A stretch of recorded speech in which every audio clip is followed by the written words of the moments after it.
അത് പറഞ്ഞില്ല ദിവ്യത്വം എന്ന് പറഞ്ഞപ്പോൾ ചില ആൾക്കാർ വല്ല നീലത്തീനും എണ്ണ വീളിച്ചോർക്കും വായിക്കൂടാൻ മൂത്തിരം ചെയ്തു നടന്നു പറയും. അത് ദിവ്യത്തിൽ പെടുവോ ഉസ്താദ്? ഇല്ല, അത് ദിവ്യത്തിൽ പെടൂല. കാരണം എന്താന്ന് വെച്ചാൽ പരിശുദ്ധ ഖുർആനിൽ പിന്നെ മഹാത്മാക്കളായ ആളുകൾക്ക് അവർ നമ്മൾ ചോദിക്കുന്നതും പറയുന്നതും ഒക്കെ തങ്ങൾ പറഞ്ഞു. ഞാൻ തന്നെ പറഞ്ഞു. ബിസ്മില്ലാ അൽഹംദുലില്ലാ. പ്രിയമുള്ളവരെ, ഉപ്പളയിൽ നടന്ന മുഖാമുഖത്തിൽ അലവി സഖാഫി അദ്ദേഹത്തോടുള്ള ഒരു ചോദ്യത്തിന് മറുപടി പറയാൻ പരിശുദ്ധ ഖുർആനിന്റെ പേരിൽ കളവ് പറയാൻ ശ്രമിക്കുകയും പിന്നീട് അദ്ദേഹം പിന്മാറുകയും ചെയ്യുന്ന ഒരു രംഗമാണ് കണ്ടത്.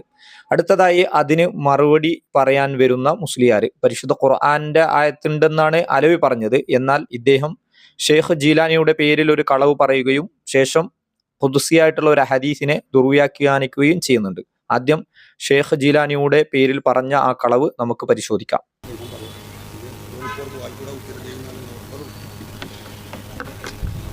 വല്ലേ നിലത്തിന്നും എന്നെ വിളിപ്പോർക്ക് വായ്പൂടാവുത്തിരം ചെയ്യും ഞാൻ എന്നോ പറഞ്ഞു.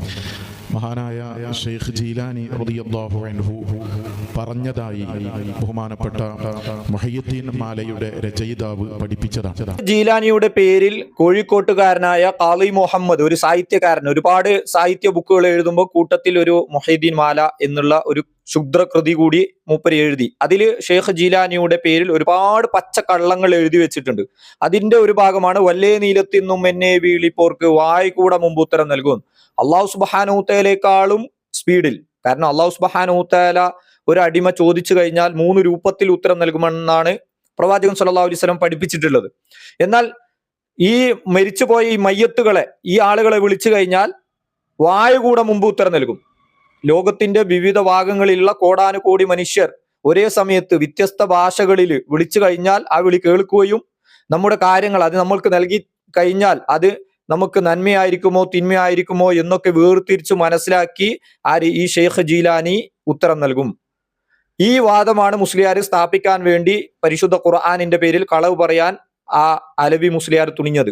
അതിനുശേഷം ഈ മനുഷ്യൻ അദ്ദേഹം പറഞ്ഞിട്ടുണ്ട് എന്ന് പറഞ്ഞുകൊണ്ട് പച്ചക്കള്ളം പറയുകയും പിന്നീട് ഒരു ഖുദ്സിയായിട്ടുള്ള ഹദീസുകളെ ദുർവ്യാഖ്യാനിക്കുകയും ചെയ്യുന്നുണ്ട്. യഥാർത്ഥത്തിൽ ഒരു പുരുഷായുസ് മുഴുവനും തൗഹീദിന് വേണ്ടി ജീവിച്ച ഇബ്രാഹിം നബി അലൈഹി ഇസ്ലാമിനോടുള്ള ആദരവ്, അദ്ദേഹത്തോടുള്ള സ്നേഹം, ആദരവ് അതിര് കവിഞ്ഞപ്പോൾ ആ മക്കയിൽ ഉണ്ടായിരുന്ന മുശ്രിക്കുകൾ ആ ഇബ്രാഹിം നബി അലൈഹി ഇസ്ലാമിന്റെ പ്രതിമ ഉണ്ടാക്കിയ ആ ഇബ്രാഹിം നബി അലൈഹി ഇസ്ലാമിനോട് അള്ളാഹുലേക്ക് അടുത്ത ആളുകളാണ്, അള്ളാഹുവിൽ നിന്ന് ഞങ്ങൾക്ക് വാങ്ങിത്തരും, അള്ളാഹുലേക്ക് ഞങ്ങൾക്ക് ശുപാർശക്കാരാകും എന്ന് പറഞ്ഞുകൊണ്ട് ആ മക്കയിലുണ്ടായിരുന്ന മുശ്രിക്കുകൾ ആ ഇബ്രാഹിം നബി അലൈഹി ഇസ്ലാമിനെ ആരാധിച്ചതുപോലെ തൗഹീദിന് വേണ്ടി ജീവിച്ച ഷെയ്ഖ് ജീലാനിയെ ആ അദ്ദേഹത്തോടുള്ള ആദരവ് അതിര് കവിഞ്ഞു അദ്ദേഹത്തിന്റെ പിൽക്കാലത്തുള്ള മുരീദുകൾ എന്ന് അവകാശപ്പെടുന്ന ആളുകൾ അദ്ദേഹത്തോട് പ്രാർത്ഥിക്കുകയും അദ്ദേഹത്തിന്റെ അധ്യാപനത്തിനെതിരായി പ്രവർത്തിക്കുകയും ചെയ്യുന്ന ഒരവസ്ഥയാണ് ഉണ്ടായത്. സമാനമായി ഇന്ന് അദ്ദേഹത്തെ ആരാധിക്കുകയാണ് നമ്മുടെ നാട്ടിലുള്ള സമസ്ത സൂഫികൾ ചെയ്യുന്നുള്ളത്. ഇനി അദ്ദേഹത്തിന്റെ ഗ്രന്ഥത്തിലുള്ള 1-2 കാര്യങ്ങൾ നിങ്ങൾക്ക് ഞാൻ വായിച്ചു കേൾപ്പിക്കാം. ഫുതൂഹുൽ ഗൈബിലുള്ള ഒരു 59-ാമത്തെ അധ്യായത്തിലുള്ള ഒരു വാക്ക് നോക്കൂ. വിപ്പൽ ഘട്ടങ്ങളിൽ അള്ളാഹുവിന്റെ സൃഷ്ടികളിൽ ആരോടും നീ ആവലാതിപ്പെടരുത്. നിന്റെ അസ്വസ്ഥത നീ ആരുടെ മുമ്പിലും വെളിവാക്കരുത്. നിന്റെ ഉള്ളിൽ നിന്റെ രക്ഷിതാവിനെ നീ തെറ്റിദ്ധരിക്കുകയോ ചെയ്യരുത്. അള്ളാഹുവിന്റെ ഹിക്മത്തിനെ പറ്റി നീ ആവലാതിപ്പെടരുത്.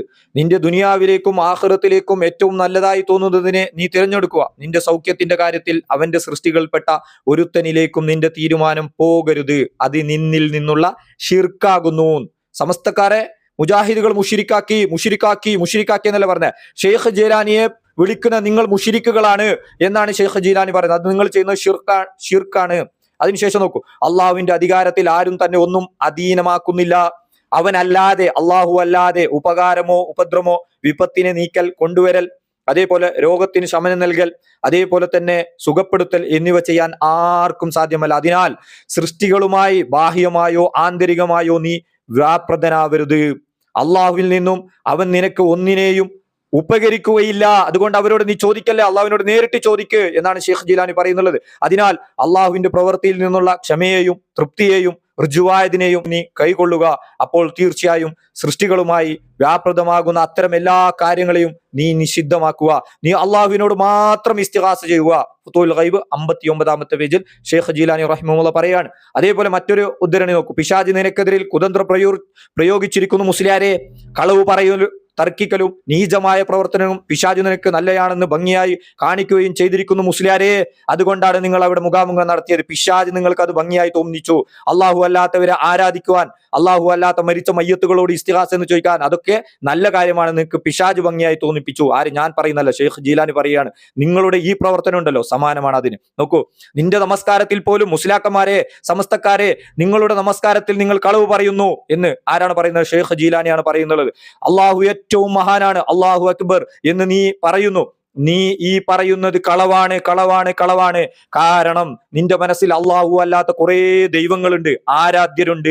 ഞാൻ പറയുന്നല്ല, ഷെയ്ഖ് ജീലാനി പറയാണ്. സമസ്തക്കാരെ നോക്കി, ഈ മുസ്ലിയാക്കന്മാരെ നോക്കി ഷെയ്ഖ് ജീലാനി പറയാണ്, നീ ആരൊക്കെയാണോ ആശ്രയിക്കുന്നത് അവരൊക്കെ നിന്റെ ഇലാഹുകളാണ്, നിന്റെ ആരാധ്യരാണ്, നിന്റെ മനസ്സിലുള്ള വിഗ്രഹങ്ങളാണ്, ബിംബങ്ങളാണ്. ആ ബിംബത്തെ ആരാധിച്ചുകൊണ്ട് നീ നമസ്കാരത്തിൽ കൈ ഉയർത്തിക്കൊണ്ട് നീ എങ്ങനെ അള്ളാഹു അക്ബർ എന്ന് പറയുക? എന്നിട്ട് ചോദിക്കാണ്, നിന്റെ മനസ്സുകൊണ്ട് ഭയക്കുകയോ മോഹമർപ്പിക്കുകയോ ചെയ്യുന്ന വസ്തുക്കളെല്ലാം നിന്റെ ഇലാഹുകളാണ്. ജാറത്തിലുള്ള ആളുകളെ നിങ്ങൾ പേടിക്കുന്നില്ലേ? ആൾ ദൈവങ്ങളെ നിങ്ങൾ പേടിക്കുന്നില്ലേ? മരിച്ച മയ്യത്തുകളെ തൃപ്തിപ്പെടുത്തുകയും അവരെ ഭയപ്പെടുകയും അവരിൽ പ്രതീക്ഷ അർപ്പിക്കുകയും അവരോട് വിളിച്ച് ഇസ്തിഗാസ ചെയ്യുകയും ചെയ്യുന്നില്ലേ? അതൊക്കെ നിങ്ങളുടെ വിഗ്രഹങ്ങളാണ്, നിങ്ങളുടെ ആരാധ്യരാണ്. നീ നാവ് കൊണ്ട് അള്ളാഹു അക്ബർ എന്ന് പറയുന്നതിനോട് നിന്റെ മനസ്സ് യോജിക്കുന്നില്ല. മുസ്ലിയാരെ, സമസ്തയിലുള്ള ആളുകളെ, നിങ്ങൾ നാവ് കൊണ്ട് അള്ളാഹു അക്ബർ എന്ന് പറയുന്നത് നിന്റെ മനസ്സുകൊണ്ട് യോജിക്കുന്നില്ല. ഞാൻ പറയുന്നല്ല, ഷെയ്ഖ് ജീലാനി പറയുകയാണ്. എന്തുകൊണ്ട്?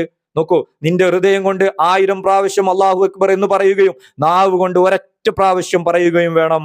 മനസ്സിൽ ആയിരക്കണക്കിന് ആരാധ്യരുണ്ടായിരിക്കെ ഷഹാദത്ത് അംഗീകരിച്ചു എന്ന് പറയുകയും മനസ്സിൽ ആയിരക്കണക്കിന് വിഗ്രഹങ്ങൾ, ആരാധ്യർ, ഇലാഹുകളെ സ്വീകരിക്കുകയും ചെയ്തിരിക്കെ കേരളത്തിൽ തന്നെ എത്ര കബറുകളാണ് കെട്ടിപ്പൊക്കിയ വിഗ്രഹങ്ങളുള്ളത്?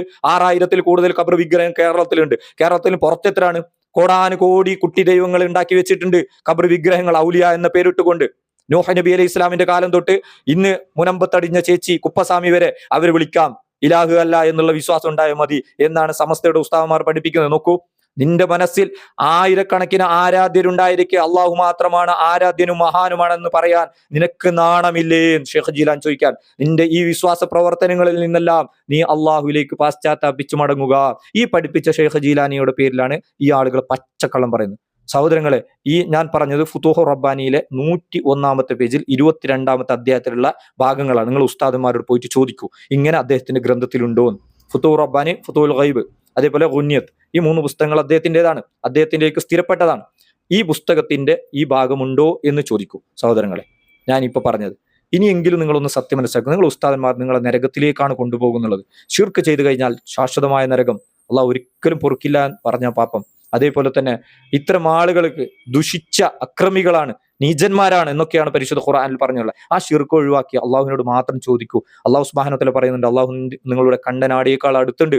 ചോദിക്കുന്ന ആളുകൾ എന്നോട് ചോദിക്കട്ടെ, ഞാൻ അവർക്ക് ഉത്തരം നൽകാം എന്ന് അള്ളാഹു സുബ്ഹാനഹു വ തആല പരിശുദ്ധ ഖുർആനിലൂടെ കൽപ്പിച്ചിട്ടുണ്ട്. നിർബന്ധ നമസ്കാരങ്ങളിൽ 17 തവണ നെഞ്ഞിൽ കൈവച്ചുകൊണ്ട് നമ്മൾ അള്ളാഹുവിനോട് പറയുന്ന കാര്യമാണ്, അള്ളാഹുവേ നിന്നെ മാത്രം ആരാധിക്കുകയും നിന്നോട് മാത്രം സഹായം ചോദിക്കുകയും ചെയ്യുന്നു എന്നുള്ളത്. മരണപ്പെട്ട പോയ ആളുകളോടല്ല ചോദിക്കേണ്ടത്, എന്നൊന്ന് ജീവിച്ചിരിക്കുന്ന റബ്ബിനോടാണ് സഹായം ചോദിക്കേണ്ടത്. അതാണ് ലാ ഇലാഹ ഇല്ലല്ലാഹ്. അള്ളാഹു സുബ്ഹാനഹു വ തആല മനസ്സിലാക്കാനുള്ള തൗഫീക്ക് നൽകട്ടെ. അസ്സലാമു അലൈക്കും വറഹ്മത്തുള്ളാഹി വബറകാതുഹു.